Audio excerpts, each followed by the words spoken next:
नमस्कार। हिंदी कहानियों में आपका स्वागत है। पुराणों के अनुसार एक बार ब्रह्मा, विष्णु और महेश ने आदिशक्ति का आह्वान किया, जिसके बाद माँ आदिशक्ति देवी दुर्गा का रूप में प्रकट हुई। 9 दिनों तक देवी दुर्गा और महिषासुर के बीच भयंकर युद्ध हुआ। 10वें दिन माँ दुर्गा ने दुष्ट राक्षस महिषासुर का वध कर दिया, जिसके उपलक्ष्य में हर साल नवरात्रि का पर्व मनाया जाता है। भारत सहित पूरी दुनिया नवरात्रि का पर्व धार्मिक आस्था के साथ मनाता है। 9 देवी की उत्पत्ति किस तरह हुई? नवरात्रि के दौरान हर दिन अलग अलग देवी की आराधना तो की जाती है। 9 रूपों को देवताओं ने अपने अपने शस्त्र देकर महिषासुर को वध करने का निवेदन किया। शस्त्र धारण करके माता शक्ति संपन्न हो गई। कहते हैं कि 9 रूपों को प्रकट करने का क्रम अश्विन माह की प्रतिपदा से प्रारंभ होकर नवमी तक चला।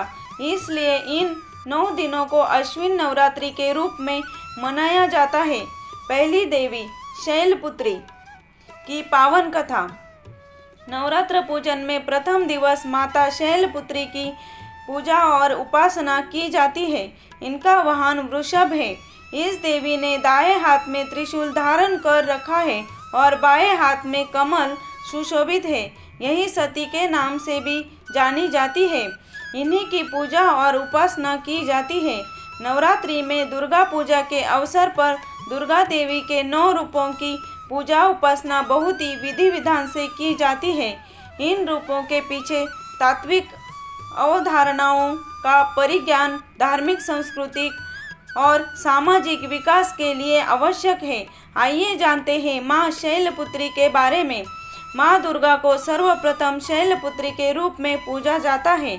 हिमालय के वहाँ पुत्री के रूप में जन्म लेने के कारण उनका नामकरण हुआ शैलपुत्री। यही देवी प्रथम दुर्गा है। एक बार जब प्रजापति ने यज्ञ किया तो इसमें सारे देवताओं को निमंत्रित किया, भगवान शंकर को नहीं। सती यज्ञ में जाने के लिए विकल हो उठी। शंकर जी ने कहा कि सारे देवताओं को निमंत्रित किया गया है, उन्हें नहीं, ऐसे में वहां जाना उचित नहीं है। सती का प्रबल आग्रह देखकर शंकर जी ने उन्हें यज्ञ में जाने की अनुमति दे दी। सती जब घर पहुंची तो सिर्फ माँ ने ही उन्हें स्नेह दिया। बहनों की बातों में व्यंग्य और उपहास के भाव थे। भगवान शंकर के प्रति भी तिरस्कार का भाव है। दक्ष ने भी उनके प्रति अपमानजनक वचन कहे। इससे सती को क्लेश पहुंचा। वे अपने पति का यह अपमान न सह सकी और योगाग्नि द्वारा अपने आप को जलाकर भस्म कर लिया।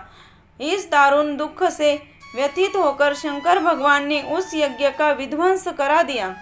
यही सती अगले जन्म में शैलराज हिमालय की पुत्री के रूप में जन्मी और शैलपुत्री कहलाई। पार्वती और हेमवती भी इसी देवी के अन्य नाम हैं। शैलपुत्री का विवाह भी भगवान शंकर से ही हुआ। शैलपुत्री शिवजी की अर्धांगिनी बनी। इसका महत्व और शक्ति अनंत है। नवरात्रि के पहले दिन माँ के इस रूप की पूजा अर्चना होती है। गाय पर सवार माँ शैलपुत्री चंद्रमा को धारण करती है। धार्मिक मान्यता के अनुसार माँ शैलपुत्री की आराधना करने से जातक की कुंडली में चंद्र दोष ठीक होता है।